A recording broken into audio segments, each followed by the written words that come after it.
안녕하세요. 즐거운 이야기를 통해 수학의 재미를 찾아보는 수다학입니다. 독서를 많이 하는 아이일수록 이 수학 실력이 좋아진다라는 얘기들 많이 하는데요. 하지만 우리 아이들의 현실을 보면 독서 시간이 점점 줄어들고 있다고 하거든요. 선생님, 실제로 그런가요? 네, 한 설문조사를 보았더니요. 하루에 1시간 이상 독서를 한다는 비율이 초등학생의 경우에는 30%가 넘었고 네. 그다음에 중학생의 경우에는 16.1% 그리고 고등학생의 경우에는 6.5%로 이렇게 결과가 점점점 낮아졌고요. 반면에 하루에 1시간 이상씩 스마트폰을 하는 경우에는 네. 초등학교의 경우에는 12%고 중고등학생의 경우에는 75%로 아주 급증하는 것을 볼 수 있습니다. 그러다 보니까 스마트폰처럼 뭔가 만들어진 자극에 익숙해지다 보니까 독서하고는 점점 더 멀어지게 되는 거죠. 네. 이런 내용에 대해서 통계청에서 조사한 게 있더라고요. 아이들 연간 독서량인데요. 초등학생은 약 70권을 읽지만 중학생이 되면 20권도 채 읽지 않고요. 네. 그리고 고등학생이 되면 8.9권에 그친다고 하는데 사실 저는 현장에서 좀 체감을 하는 편이에요. 아이들, 학생들, 고등학생들의 어휘력이 상당히 예전의 선배들보다 떨어진다는 걸 체감합니다. 어떤 얘기를 해도 이 단어를 모르는 경우를 간혹 느끼거든요. 진짜요? 예, 네. 아주 좀 심각하다고 느낍니다. 책을 좀 많이 읽었으면 좋겠습니다. 그런데 요즘에는 그 스마트폰 웹이 이 독서만큼이나 유익하다 뭐 이런 네. 얘기도 좀 많이 있거든요. 웹이 아니라 앱 아닌가요? 앱. 네네. 네, 앱입니다. 네, 앱. 네. 네. 독서를 많이 해야 돼요. 독서를 좀 많이 해야 될 것 다르네. 같아요. 많이 안 네, 해서 아유, 그러네. 참. 근데 유익한 게 많은데 사실 그 앱을 잘 활용하면 좋은 효과가 있어요. 그래요? 사실 저도 예전에는 그 뭐 주문할 때 이 책을 보면서 이 주문을 했어요. 배달을 시켰거든요. 요즘엔 또 배달 앱으로 이렇게 주문하게 됩니다. 왜요? 그걸 어떻게 살려야 되는 거죠? 네. 많이 유익하다고요, 독서를 좀 저는. 많이 하세요. 네. 알겠습니다, 알겠습니다. 독서가 줄면 아이들의 언어 능력이나 사고력, 이해력이 떨어질 수밖에 없고요. 그 이유는 독서는 능동적이거든요. 내가 스스로 공부하는 거고 자기도적인데 이게 TV나 스마트폰이나 컴퓨터 같은 것들은 수동적인 경우가 많아서 아이의 지적 자극이 독서보다 훨씬 적죠. 그렇다면요, 수학을 비롯해서 학습에 좀 좋은 효과를 볼 수 있는 독서 방법이 있다면 어떤 게 있는지 좀 가르쳐 주세요. 많은 학부모님들께서 그 학년별 리스트, 독서 목록 리스트를 보고 이게 네. 선택하시는 경우가 많은데 저는 학생들 그 어떤 지적 수준 혹은 현재 상태 이런 것들을 보고 그 책을 좀 골라주셨으면 좋겠고 무조건 그 책을 읽히는 걸로 끝내지 마시고 다 읽었다면 그 내용은 좀 이해를 했는지 어떤 네. 내용이 담겨 있는지 그거 책을 읽은 다음에 독후감은 아니더라도 최소한 대화라도 좀 해보시는 게 가장 좋다고 사실 생각합니다. 제일 싫은 게 그 독후 활동인데 그거를 집에서 티 안 나게 좀 해봐라 뭐 이런 말씀이신 예. 거죠? 그리고 독서는 방법도 중요하지만 무엇보다 절대적으로 독서를 하는 시간을 확보하는 게 중요해요. 네. 저는 초등학생들에게 하루에 3시간 이상씩은 독서를 하라고 권장하고 있거든요. 중고등학생 경우는 시간이 너무 없다 보니까 틈틈이 시간이 되면 독서를 하라고 하는데 보통 하루에 3시간 이상씩 책 읽어야 돼 하면 할 것도 많은데 어떡해 뭐 하는 친구들이 있고 우와 엄마한테 말해야지 하면서 또 좋아하는 애들이 있거든요. 근데 그 둘의 6학년 졸업 때의 결과는 확실히 다릅니다. 초등학교 때는 그렇군요. 반드시 절대적인 시간을 확보해야 돼요. 네. 근데 사실 요즘에 그 독서도요, 그 인터넷으로도 많이 하는 것 같아요. 뭐 인터넷 소설도 있고요. 네, 그렇죠. 그다음에 요즘에 또 팬픽이라고 해가지고 그 팬과 픽션이 합쳐진 말인데 네. 어떤 그 유명인이나 유명 작품의 주인공을 소재로 누가 소설처럼 쓴 거예요. 근데 그런 거 보면 되게 재밌거든. 시간도 잘 가고. 근데 이런 것만 읽으면 왠지 도움이 안 될 것 같은데. 뭔가 좀 남는 게 없는 그렇죠. 독서일 것 같은 느낌. 어떤 종류의 책을 읽는지도 참 중요한 것 같아요. 그러니까 어린 시절에는 좀 다양한 책을 읽는 게 좋아요. 스팀 교육이라고 하는데 뭐 자연과학, 사회과학, 뭐 철학, 인문, 역사 이런 것들을 골고루 읽으면 좋기 때문에 차라리 어린 시절에는 차라리 전집이 낫다. 네. 그러면 거기에는 여러 가지가 있으니까. 근데 학년이 올라가면 올라갈수록 자기가 좋아하는 분야에 또 집중하는 게 그때는 의미가 생기겠죠. 우리 어릴 때 생각해보면 취미로 독서를 쓰는 경우가 많았는데 요즘 정말 독서라는 것 자체가 아이들의 생활에서 많이 멀어진 것 같아서 좀 안타까운 생각도 들기는 합니다. 하지만 수학 공부뿐만이 아니라 다 어른이 돼서도 굉장히 풍요로운 사고를 할 수 있다는 것만으로도 아이들에게 이 다양한 독서는 정말로 약이 될 수 있다는 걸 꼭 어머님들께서 기억해 주셨으면 좋겠습니다. 자, 오늘 수다학의 사연을 들고 온 학생은요, 예비 고3입니다. 예비 고3이라는 말만으로도 정말 어깨가 무거워지는데요. 과연 어떤 사연과 어떤 고민을 가지고 찾아왔는지 지금부터 함께 만나볼게요. 수다학을 애타게 찾고 있는 학생이 있다고 해서 찾아간 곳은 경기도 양평군. 주인공이 무척 궁금한데요. 안녕하세요. 어쩐지 피곤해 보이는 오늘의 주인공. 반가워요, 혜지양.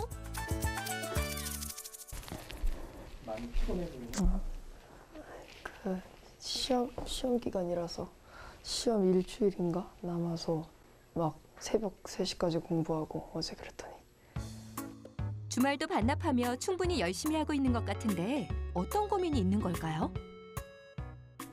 저 공부는 열심히 하고 있다고 생각은 하고 있는데 성적이 노력을 따라주지 않는 것 같아서 왠지 공부하는 양만 보면은 남들에 뒤지지 않는 것 같은데 1등급이 죽어도 안 나오니까 신청하게 된 것 같아요.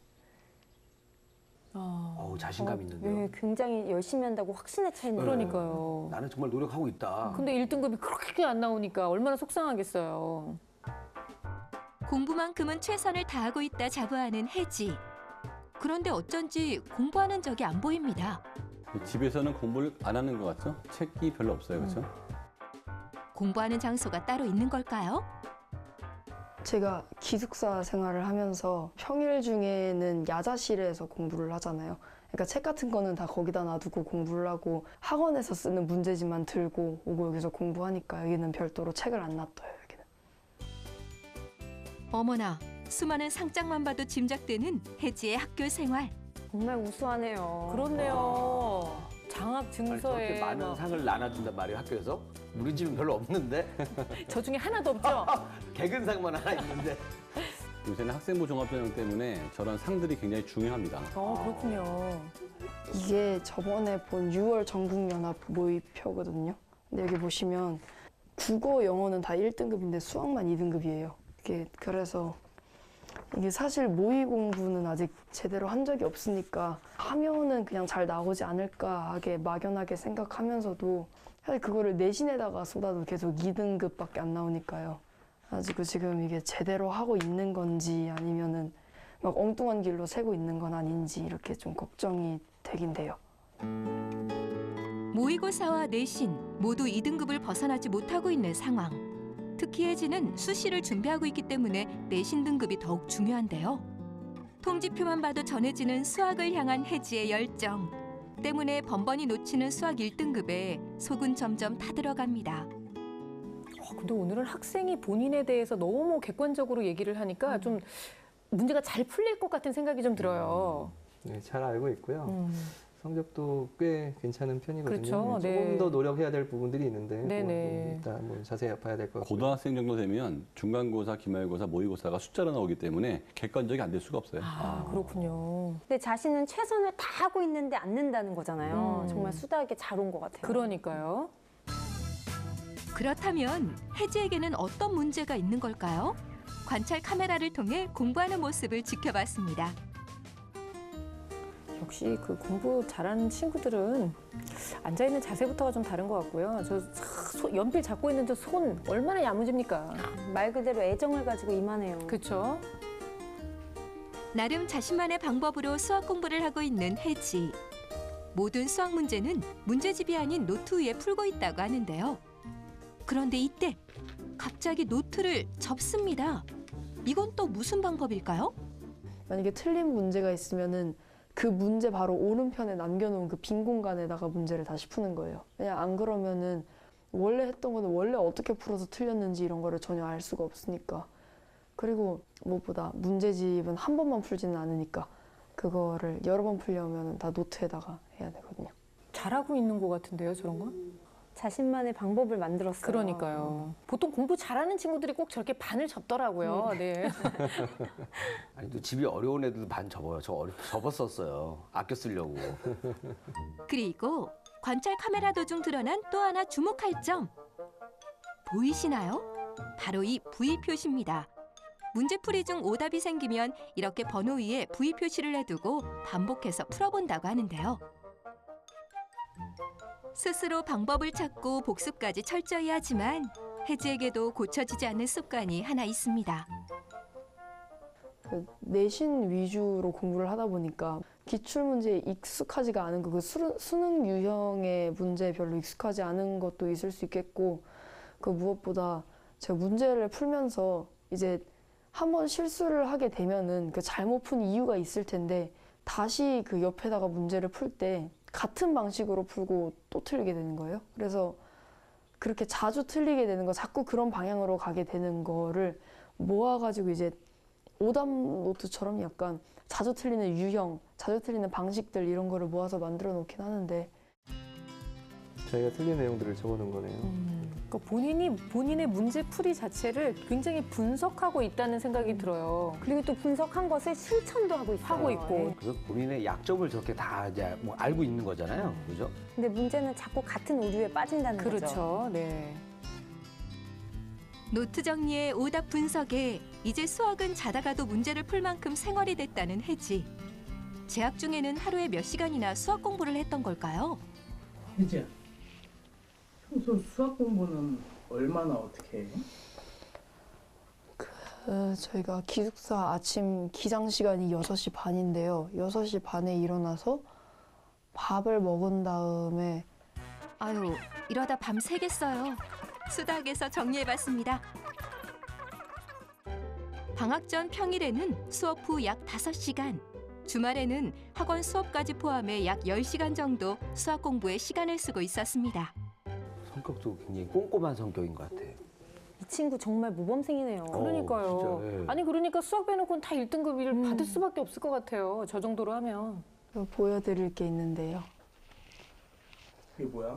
이게 시간 관리장이라는 건데 이게 보시면 하루에 해야 되는 그 교재 분량 이런 거를 적어가지고 한 칸 한 칸 적어 놓으면 그걸 얼마나 했느냐에 따라서 옆에 확인 칸에다가 성취도를 이렇게 적을 수 있어요. 그래가지고 이거 뭐 우리 막 뭐 성공한 사람들의 그 플래너 같은 거 보면 막 그거 있잖아요. 진짜 몇 시부터 막 진짜 막 분 단위로 나눠가지고 거의 그런 느낌인데요. 14일도 안 남았대요. 지금 정신 안 차리면 다시 다시 오지 오지 않는다. 와, 내 거랑 다르네. 나는 지금 놀지 않으면 젊음은 돌아오지 않는다. 이런 거 적혀 있는데. 어떤 대학이다라고 그렇게 확실하게 정해놓은 건 아니고 일단 공대가 지망이긴 한데 공대 막 게임 개발? 게임 같은 거, 게임 개발하는 거 이런 것도 좋아하고 드론 같은 것도 좋아하고 막 코딩 이런 것도 되게 좋아해가지고 대학에서 주최하는 드론 대회라든가 무슨 막 공대 프론티어 캠프 막 이런 것도 갔다 왔거든요. 그래서 상도 받았고 그래서 공대는 가고 싶은데 갈 수 있을까요? 자기가 뭘 하고 싶은지 꿈이 확실하네요. 네. 이렇게 매사 열심히 하는 혜지를 보며 괜히 미안한 마음이 드는 한 사람, 바로 엄마입니다. 이제 아이가 학교 갔다 오자마자 친구들이 학원을 가다 보니까 아이도 가고 싶어 하더라고요. 근데 이제 저는 아이들이랑 많은 시간을 가지고 싶은데 학원에 뺏길 것 같은 그런 생각이 들었어요.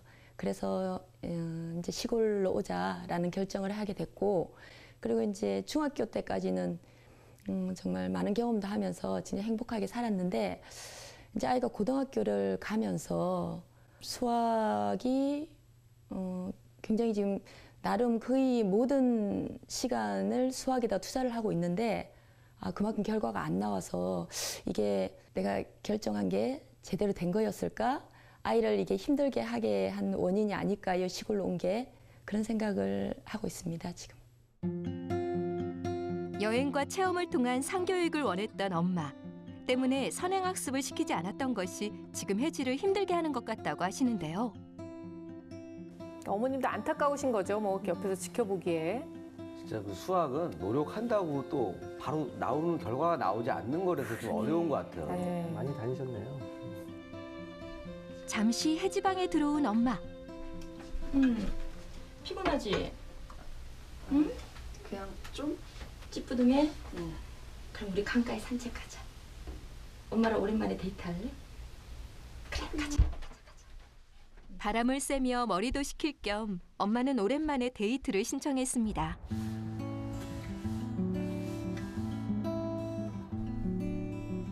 저 손잡은 온기가 딱딱한 기숙사 생활에 활기가 될 것 같아요. 그래 하긴 또 아무래도 평소에 떨어져 지내는 시간이 많으니까 저런 시간이 진짜 많이 필요하긴 할 것 같네요. 자신만의 공부 방법도 원하는 목표도 똑부러지는 예비 고3 혜지. 혜지가 수학 1등급을 달성할 수 있도록 수다 도와주세요. 화면 보는 동안 저는 그냥 두 손을 콕 모으고 있었어요. 마음으로 기도했어요. 우리 딸이 저렇게 크기만을 바란다는 마음으로 기도를 하고 있었어요. 아니 정말 너무 부러운 또 엄친딸의 범주에 드는 우리 혜지를 함께 만나봤는데요. 어머님도 굉장히 좀 안정돼 있고 네. 아이도 굉장히 평온해 보이고 참 부럽습니다. 그런데 혜지 입장에서는 충분한 시간을 들여서 굉장히 열심히 공부를 하고 있는데도 불구하고 야, 이게 진짜 수학 2등급에서 1등급 올라가는 게 이렇게 어려운 건가요, 선생님? 예, 어려울 수 있겠죠. 왜냐하면 자신보다 잘하는 학생이 있으면 안 나올 수 있는 거잖아요. 네. 그러니까 등급이기 때문에 절대적인 점수가 아니라 뭐 90점을 넘기도 사실 좀 쉬운 일은 아니지만 더 잘하는 학생이 있으면 등급은 낮아질 수 그렇죠. 있죠. 상대적인 거니까요. 그리고 혜지가 말하기를 내신 위주의 좀 공부를 해서 아직 기출 문제나 이런 모의고사 문제 형태 아직 좀 덜 익숙한 게 아닌가 뭐 이런 생각을 했는데 자기가 틀렸던 것을 또 틀린다 이런 말을 했거든요. 그러니까 네. 사실 잘하는 학생들도 쉬운 걸 틀려요. 그리고 그 틀린 것을 또 반복하기도 합니다. 그러니까 그런 부분들을 잘 체크해야 조금 더 등급이 잘 나올 수 있겠죠. 네.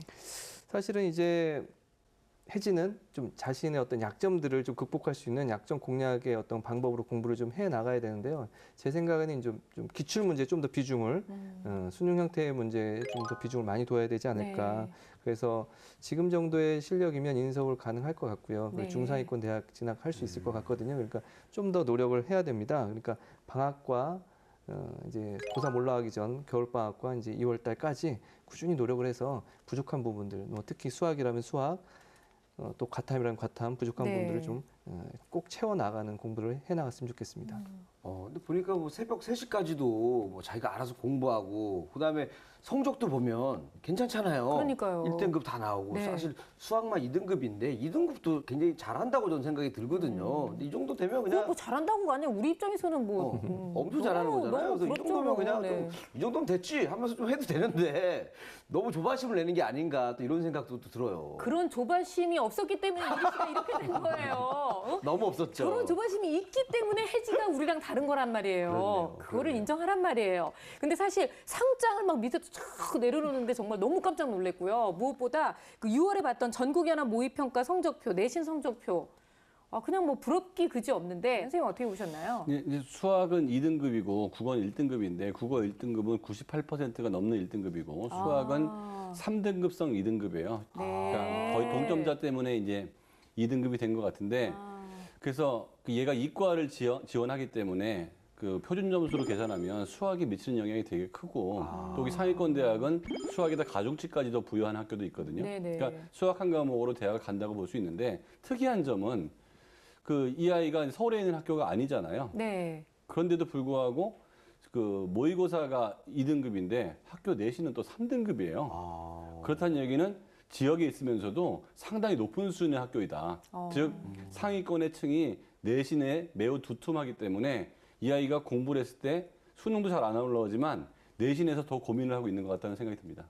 그렇군요. 그러니까 아이가 부담을 가질 수밖에 없는 좀 그런 상황인 것 같은데요. 공부 습관 보셨죠? 일단은 노트를 반으로 접어서 문제풀이를 해보고 틀린 게 있으면 또 오른쪽 편에 또 써보고 이런 공부 방법은 사실 저희가 여러 번 뭐 소개도 해드렸던 거라 흠잡을 데가 없는 것 같긴 해요, 선생님. 네, 여러 가지 공부 방법 중에서 반복이 정말 좋은 방법이거든요. 근데 이제 반복을 싫어하는 친구들도 있는데 혜지가 반복이 자기에게 맞고 좋다면 되게 좋은 방법일 거는 같아요. 근데 지금 같은 오류에 자꾸 빠졌다고 했잖아요. 그래서 그 문제뿐만 아니라 틀린 문제와 비슷한 유형의 다른 문제들도 좀 풀어보는 게 좋겠고 수능 시험 유형의 기출문제가 좀 부족한 게 아닌가 싶었는데 그거에 대해서는 많은 노력을 하지 않고 우선 내신 위주로 지금 집중하고 있잖아요. 그것에 눈을 돌려서 모의고사나 기출문제 자신이 부족하다고 한 것을 아직 안 해봤거든요. 네. 좀 집중해서 해봤으면 좋겠습니다.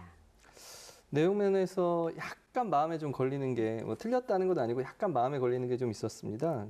틀린 건 아니지만 로가 함수의 합성함수의 미분법이 화면에 있었거든요. 그러니까 고등학교의 내용이라 좀 잊으신 분도 있겠지만 거기에서 그 ln fx를 미분하면 fx분의 f 프라임 x이거든요. 그런데 혜지가 써놓은 걸 보니까 ln ax를 미분하는 것을 AX분의 A, 그래서 A를 약분하고 X분의 1이라고 쓰지 않고 ln-AX를 ln-A 더하기 ln-X 이렇게 로그의 성질을 이용한 다음에 미분을 해놨더라고요.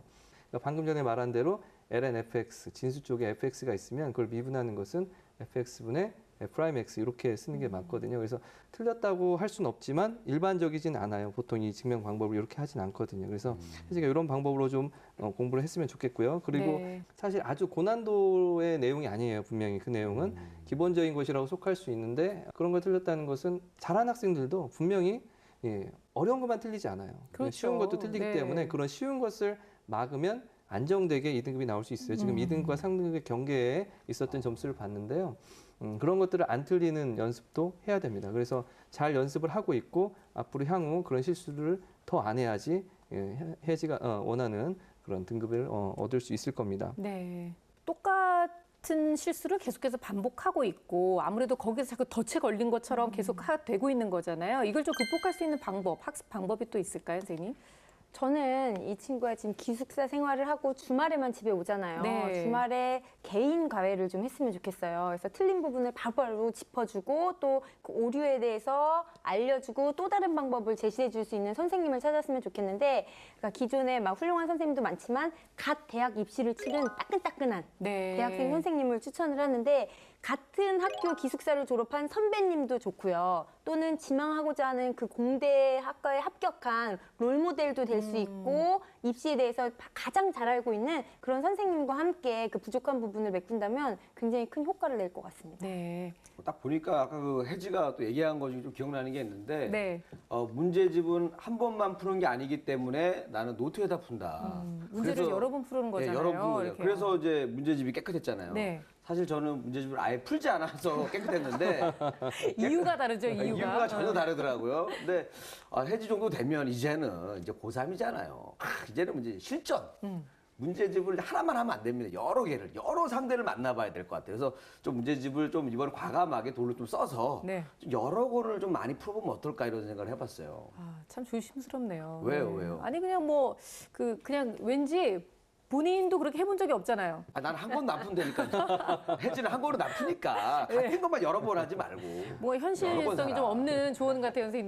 네. 어떤 거 같으세요? 진짜 이 얘기한 이렇게 여러 개를 풀어보는 게 맞는 것 같으세요? 아니면 지금 이 아이가 하고 있는 것처럼 같은 문제를 여러 번 푸는 게 맞다고 생각하세요? 그 두 가지 방법 다 사실 다 옳습니다. 사실은 그러니까 그 두 가지 방법을 다 해야 되는 거고요. 어떤 학생은 이게 더 맞고 어떤 학생이 이게 더 맞을 수가 있죠. 그런데 모든 학생들이 다 그럴 수는 없다면 어떤 학생들은 좀 한 문제집을 집중적으로 풀어보는 게 더 맞는 학생들도 있어요. 그러나 대부분의 학생들이 두 가지를 동시에 하는 게 맞습니다. 제가 혜지에게 추천하는 방법은 아무래도 그 내신과 수능에 어느 쪽에 집중할 거냐 이걸 이제 좀 선택을 해야 될 필요가 있는데요.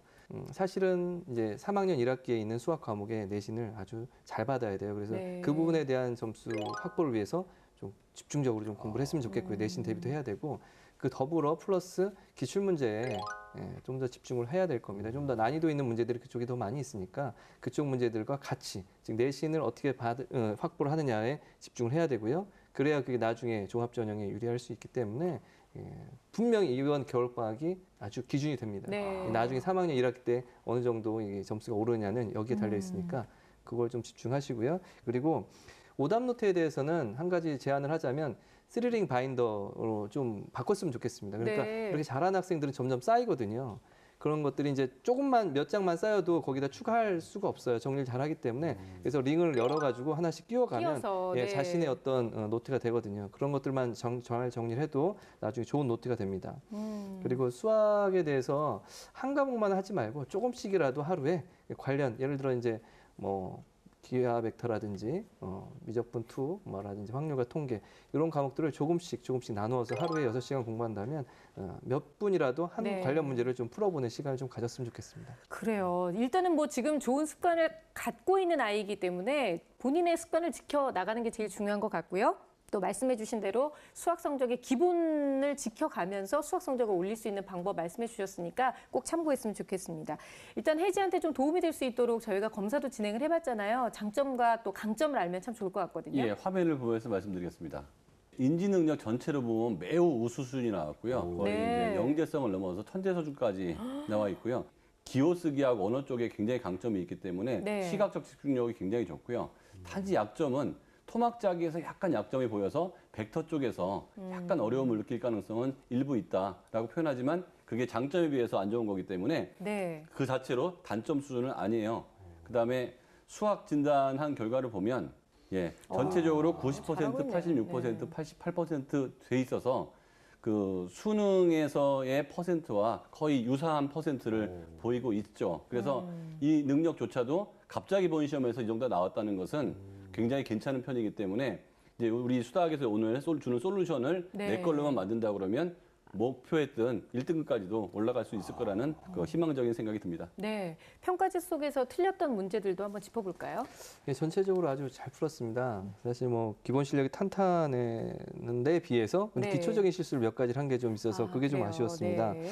그래서 16번에 보면 내분점의 좌표를 구하는데 계산 실수를 했어요. 이런 부호를 틀리거나 이런 사소한 아주 계산 실수 뭐 이런 것들을 하는 경우가 있는데 이런 거는 많이 틀리는 문제이기 때문에 안 틀렸으면 틀리지 않도록 준비를 해야 되는 거고요. 그리고 20번 문제 삼각형 관련된 문제였는데요. 역시 아쉬운 게 이게 다 구해놓고 A1이라고 다 구해놓고 한 변의 길이를 구하지 못했더라고요. 그 길이를 구하는 문제였는데 그래서 당황한 듯 보였습니다. 여기가 네. 좀 약간 부족해 보였고요. 현행 30문제 중에서도 4개 틀렸기 때문에 이게 잘하는 편이에요. 근데 좀 하나 더 짚어준다면 틀렸던 29번 문제가 이게 포물선입니다. 2차 곡선의 문제예요. 그러니까 기하 벡터 관련된 문제인데 이게 정의에 관련된 문제입니다. 이걸 대수적으로 풀어놨더라고요. 그래서 정의로만 했으면 금방 풀어낼 수 있었을 문제인데 이게 좀 아쉬웠습니다. 네. 자, 지금 말씀해 주셨던 거 좀 기억해 둬서 그 문제 다시 한번 또 풀어보면 네. 분명히 뭐가 원인이었는지 알 수 있을 것 같고요. 일단은 혜지가 공대 지망생이에요.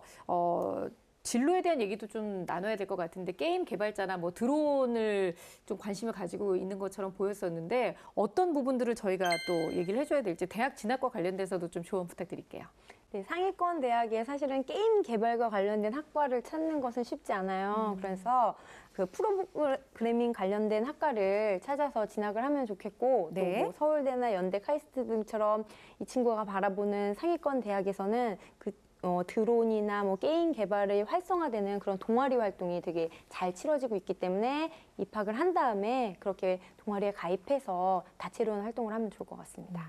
또 이런 것도 필요한 것 같아요. 실질적으로 이제 또 공대에 가면 이런 게 좋다. 이런 동기부여가 필요하잖아요. 네. 또 일단은 여학생이 가면 인기가 올라갑니다. 대접받아요. 네. 남자들밖에 없으니까 그렇죠, 거의. 그렇죠. 네, 첫 번째 그거. 두 번째 또 뭐가 있냐면 신흥 부자들. 다 공대 출신들이 많습니다, 요즘에는. 인맥이 생기는 거예요. 확실한 동기부여인데요. 내가 부자가 안 네. 되더라도 내 친구가 잘 되더라도 아는 사이가 되잖아요. 같이 또 사업 같이 할래 갖고 대박 날 수도 있고 그래서 어쨌든 간에 여러모로 좋다. 공대. 이렇게 좀 설득하면 도움이 될 것 같아요. 이 아이 같은 경우에는 저는 대학 입시로 돌아가 버리면 네. 일단 정시는 아직 희망이 굉장히 많은 것 같고요. 정시 좀 인지 능력도 좋고 그다음에 국어나 영어 같은 과목은 항상 1등급이 나올 수준이 돼 있기 때문에 이제 수능에서는 수학 점수 올리는 노력을 해야 될 것 같고 내신 조금 전에 김택 선생님이 말씀한 것처럼 지금 내신이 나빠 보이지만 나쁜 상태가 아닙니다. 그래서 최대한 지금 3학년 1학기 마지막 내신이 남의 딴 학기에 1년치를 차지하기 때문에 네. 최대한 3학년 1학기 내신을 올리도록 노력을 해야 될 것 같고 그 학생부 종합전형하고 정시 이 두 가지를 가지고 최선을 다하면 꽤 상위권 대학까지도 갈 수 있을 거라는 판단이 듭니다. 지금 이제 사는 곳을 보니까 양평으로 이제 이사를 가신 거라서 농어촌 특별 전형에 해당이 되는 거죠? 예, 네, 맞습니다. 이와 관련돼서도 좀 얘기를 해야 될 것 같아요. 농어촌 특별 전형은 이제 그 지역에 사는 읍면이 뭐 이런 그 지역에 사는 학생들을 위한 배려 전형인데요. 자격이 되면 근데 실력이 좋은 학생들이 아주 많지는 않기 때문에 자격이 되면 당연히 지원을 하는 게 네. 맞습니다. 그리고 해지 정도 되면 합격 확률도 상당히 높습니다. 그렇기 때문에 그렇구나. 고민을 많이 해야 되는데요. 근데 그쪽 전형은 워낙 인원이 작아요. 그렇기 때문에 네. 그것도 고민을 할 수밖에 없어요. 왜냐하면 상대적인 거니까 자기보다 더 잘하는 학생이 있으면 떨어지는 거죠. 뭐 다른 것도 전형도 마찬가지지만 수가 적으니까 네. 그런 학생이 관련 전형에 지원을 하면 떨어질 수밖에 없는 겁니다. 따라서 일반 전형과 그 농어촌 특별전형과 이 분배 6개의 카드 중에 몇 개를 쓸 것인지는 담임 선생님과 뭐 면밀히 이렇게 의견을 나눠보는 게 좋겠고요. 네.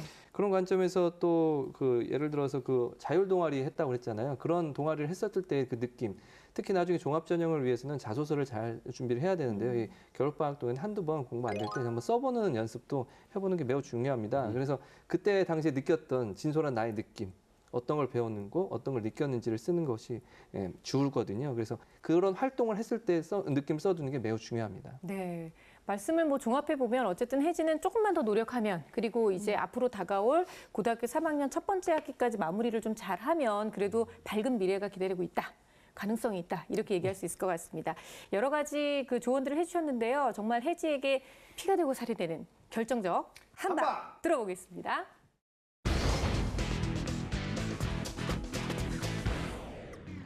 네, 제 결정적 한방은 도움받기입니다. 지금 혜진은 같은 편견과 오류에 의해서 동일한 문제를 자꾸 틀리고 있는데요.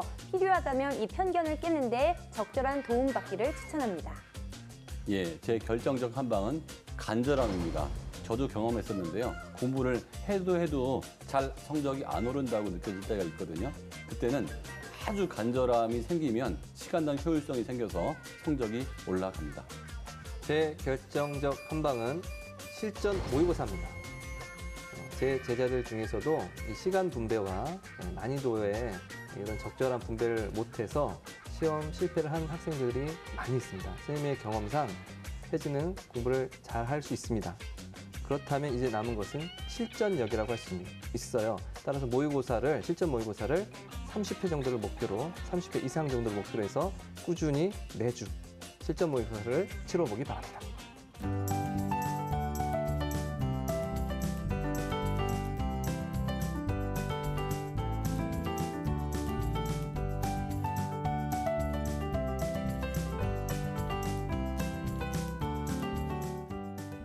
와, 실전 모의고사 30회 이상. 진짜 부담스럽지만 꼭 해보기를 바라겠습니다. 자, 이번에는요, 이리 씨의 결정적 한방 들어볼까요? 네, 제 결정적 한방은 네, 바로 이겁니다. 오, 이거 뭐예요? 바뀌었스. 이거 힘내라고 마시는 그거잖아요. 피로 회복 음료인데 네. 우리가 아까 혜지 보니까 많이 피곤해 보이더라고요. 맞아요. 새벽까지 공부하니까. 그래서 컨디션이 중요하다. 네. 그래서 몸 관리를 좀 잘하면 성적도 더욱더 좋게 1등급으로 바뀌었어. 컨디션도 더욱더 좋게 바뀌었어.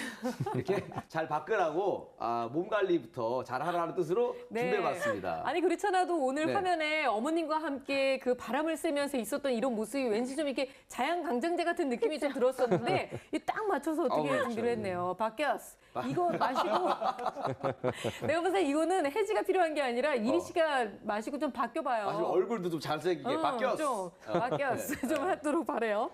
네, 지금까지 우리 혜지를 위한 여러 가지 조언들을 해드렸는데요. 저는 무엇보다 혜지는 지금처럼만 꾸준히 한다면 그리고 선생님들이 말씀하신 아주 작은 변화만 실천할 수 있다면 얼마든지 좋은 성적을 얻어낼 수 있지 않을까 싶습니다. 내년 요맘때쯤 되면 아마 혜지한테서 저 합격했어요 하는 그런 소식을 받을 수 있지 않을까 기대를 해보면서 저희가 늘 응원하도록 하겠습니다. 자, 이번에는 저희 선생님들께서 준비를 해주시는 400초 수학을 함께 하도록 할 텐데요. 오늘은 어떤 분이 준비하셨죠? 접니다. 네, 선생님. 예, 학생들이 수학 성적 올리려고 하는데 성적이 잘 안 올라가는 경우가 있거든요. 근데 제가 아시다시피 고등학교를 1등으로 졸업했잖아요. 아시죠? 그렇죠? 얘기 안 하셔도 아니 알고 여기서 있는데. 뭘 꼭 그렇게 아시다시피 이걸 네, 강조 안 근데 하셔도. 제가 저하고 2등 차이가 2등하고 30등 차이 정도 났었거든요. 그러니까 단연코 1등이었지 누가 저를 넘보질 못했었어요. 네네. 근데 그때 제가 어떤 친구한테도 알려주지 않은 학습법이 네. 저는 5분 학습법이라는 걸 갖고 있거든요. 그래서 오늘은 특히 이제 고등학생들이 제가 쓰는 학습법을 잘 이용해서 네. 공부를 한다면 지금부터 성적이 급상승할 거로 예상됩니다. 아니 근데 5분이요? 겨우 5분 아니 뭐 가지고. 5년을 투자해도 사실 그 성적이 잘 안 올라가는 게 네네. 수학인데 이런 얘기 하시면 학생들이 항의 안 할까요? 그렇죠. 그러니까 5분이 쌓이면 얼마나 큰지 네. 그리고 그 5분을 효율적으로 보내면 누군가의 한 번 방학보다도 더 큰 성과를 올릴 수 있거든요. 네네. 그래서 이 방법을 쓴 사람들이 성적이 안 오른 경우는 한 번도 없었고요. 아니, 네. 정말 심지어는 기대되네요. 뭐 중위권이 최상위권까지 3개월 만에 올라간 것도 많이 봤기 때문에 꼭 써주기 바라겠습니다. 자, 여러분 다른 거 없습니다. 딱 5분만 투자하세요. 5분만. 자, 400초 수학 지금부터 시작합니다.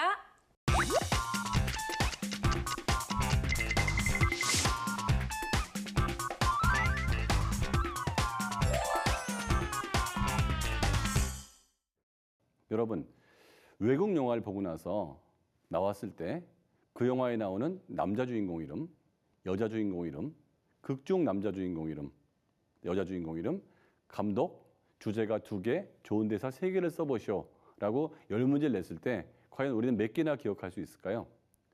사람은 집중해서 배웠을지라도 1시간이 지나면 50% 정도가 날아가고요. 한 달이 지나고 나면 거의 80% 날아간다는 게 사람의 기억력이라고 합니다. 그런데 만일 영화를 보러 가기 전에 이 10가지 설문지를 주고요. 영화를 보면서 이 10가지를 한번 반복하면서 영화를 봐라. 이렇게 얘기했을 때는요. 영화가 끝나고 났을 때 처음에는 한두 개밖에 못 맞췄던 그런 사람들도 5개, 6개, 7개 아니면 10개를 다 맞추는 사람도 나올 수 있습니다. 이것이 수업 시간에 수업을 들으면서 아니면 영화를 볼 때 영화를 보면서 반복을 한 효과거든요. 사람들은 복습을 언제 하느냐라고 얘기하면 대체로 그날 해야 되는 건 알지만 하지 않고 시험 시간 얼마 안 남았을 때, 즉 2주 남았을 때, 3주 남았을 때 그때 복습을 하려고 하는데요. 이미 배운 것들이 한 달 이상 지나고 나서 거의 기억이 나지 않을 때 새로 배우는 듯한 느낌으로 복습을 하게 되어 있습니다. 그러면 시험 기간 얼마 안 남았고 할 건 굉장히 많기 때문에 양이 너무 많아서 오히려 포기하는 경우가 많거든요. 그래서 오늘 제가 알려드리는 복습법을 잘 이용해서 여러분들이 쉽게 실천할 수 있다면 여러분의 성적은 올라갈 거라고 생각합니다. 첫 번째가요. 즉시 복습입니다. 많은 사람들이 수업 시간에는 그저 필기만 열심히 하고요. 아니면 열심히 듣기만 하죠. 왜 그랬냐? 우리의 선생님들, 우리의 어머니들께서 수업 시간에 선생님 말씀을 경청해라. 그리고 필기 잘해라. 이렇게 말씀했거든요. 그래서 열심히 듣기만 했어요. 그런데 저는 수업 시간에 단 몇 개라도 외워라.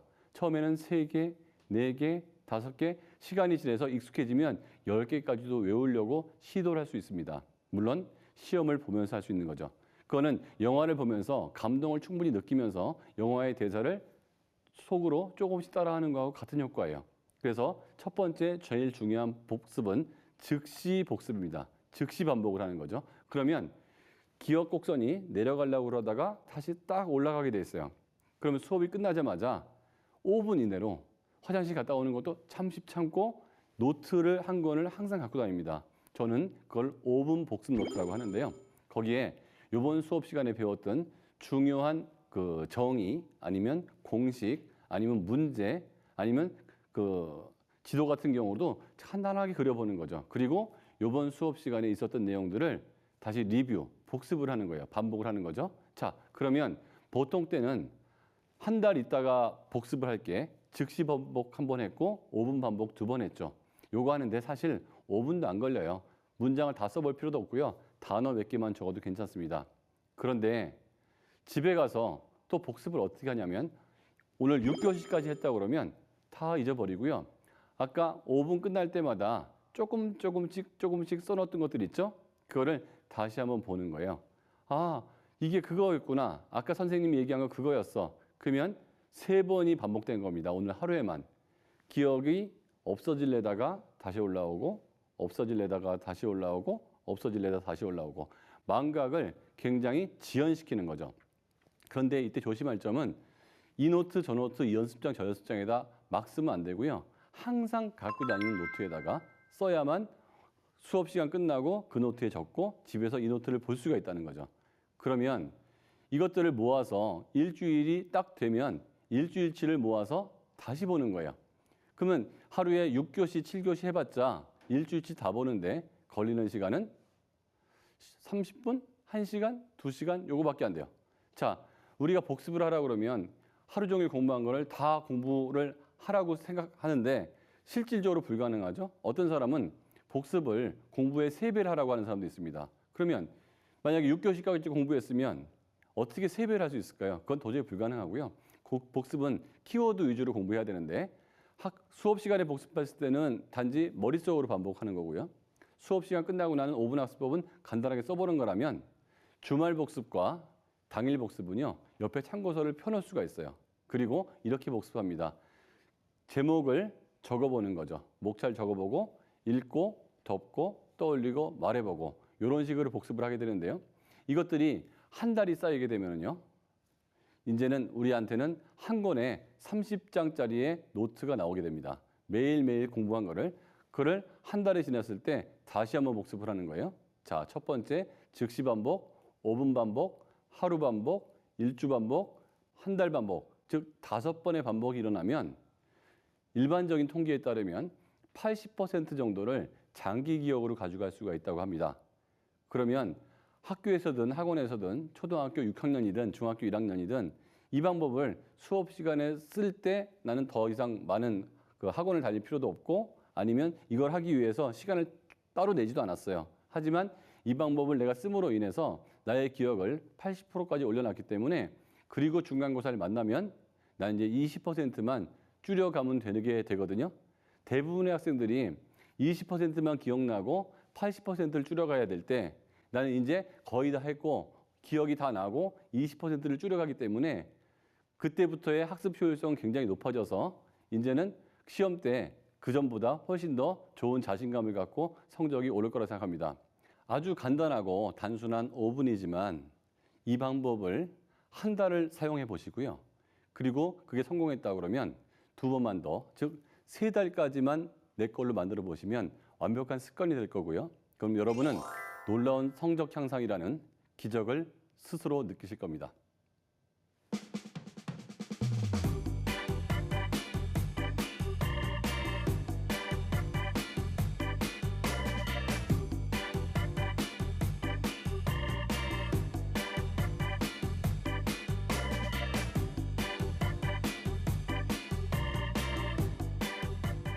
그래요. 5분은 5분인데 5분을 아주 짧게 여러 번 하는 거잖아요. 그러니까 수업 끝나고 나서 그다음에 수업 중에 집에 와서 그다음에 일주일에 한 번씩. 근데 이렇게 하면 누구나 다 잘하게 되는 거 아닐까? 사실 그 꾸준한 복습은요. 그래요. 그 근육 만드는 거랑 비슷한 것 같아요. 오, 그렇네요, 진짜. 네, 사실 그 헬스장에 제가 다닐 때도 보면 이 복근 만들기를 어떻게 하냐 그랬더니 복근은 매일 꾸준히 하라는 거예요. 네네. 그게 쌓이면 왕자가 생긴다고. 나는 안 했기 때문에 안 쌓였는데 여러분들은 매일같이 네. 수학도 이렇게 5분씩만 공부하면 성적이 쫙쫙쫙쫙 점점 쌓이지 않을까. 적절한 비유죠. 제가 또 복근도 있잖아요. 없는 게 없네요. 네. 그런데 이 5분이라는 게 별거 아닌 시간이고 사람들은 덩어리 시간만 크게 생각하는데요. 매 수업 시간, 매 짜투리 시간 5분이 모이면 정말 어마어마한 시간이 될 수 있기 때문에 네. 이 5분 학습법을 잘 써서 누구라도 빠른 성적 향상이 있을 거라고 예상됩니다. 네, 정말 습관이 된다면 그렇게 어렵지도 않을 것 같은데요. 좀 효과적인 복습 방법 어떤 게 있을까요, 선생님? 복습이라는 게 그대로 배운 것을 그대로 연습장에 똑같이 적는 게 아니라 그 배운 내용을 이해하고 자기가 요약하고 좀 줄여보려는 연습, 노력, 네. 연습장을 좀 많이 써야 그것이 진정한 복습이라고 할 수 있겠죠. 근데 요즘 아이들이 굉장히 그 개성이 강하잖아요. 그렇죠. 또 자기만의 그런 또 이 스타일이 있는데 이 복습하는 방법도 자기 스타일에 맞춰서 해야 되는지 좀 궁금해요. 그렇죠. 자신이 좋아하는 취향에 따라 말하는 걸 좋아하는 친구는 동생이나 엄마를 앉혀놓고 네. 말로 배운 것을 복습해도 되고요. 또 글 쓰는 거 좋아하는 친구는 글로 써도 되고 그림 좋아하는 친구는 그림으로 마인드맵처럼 표현해도 되고 전자기기 좋아하는 친구는 문서로 작성해도 되고 신체 활동이 좋다 그러면 랩처럼 하면서 오! 이렇게도 하면 6! 뭐 이렇게 신체 활동을 통해서 표현을 해도 되고 자신의 취향에 맞게 다양하게 할 수 있습니다. 그렇게까지 해야 되는 거예요? 그렇죠. 우리 선생님들 진짜 계속 부담이 되고 있어요, 우리. 그러니까 복습이 자기주도 학습의 시작이자 끝인데 네. 왜냐하면 수업은 선생님이 말씀하시는 거를 내가 받아 적는 거잖아요. 그러니까 수동적 학습인 거고 복습은 그중에서 나에게 필요한 것을 부족한 것을 다시 내 거로 만드는 거기 때문에 네. 매우 능동적이어서 이 능동적인 학습을 통한 것만이 100%내 것이 되고 그게 시험에 이용할 수 있습니다. 네, 우리가 흔히 복습하면 참 어려운 습관처럼 생각하는데요. 오늘 민성원 선생님이 알려주신 5분 학습법을 한다면 그렇게 실천하기 어려운 것만은 아닐 거라는 생각이 들고 좀 부담스러운 복습은 내려놨으면 좋겠다는 생각이 들어요. 어머님들께서 아이들이 복습하는 것도 좀 눈여겨보시면 좋겠다 싶습니다. 자, 400초 수학에서 여러분들의 궁금증도 해결해 드릴 테니까요. 평소 수학과 관련한 궁금증이 있으셨던 분들은 많이 올려주시기 바라고요. 또 수학 고민도 저희 홈페이지에 남겨주시기 바랍니다. 오늘은 여기까지입니다. 저희는 다음 시간에 다시 찾아올게요. 감사합니다.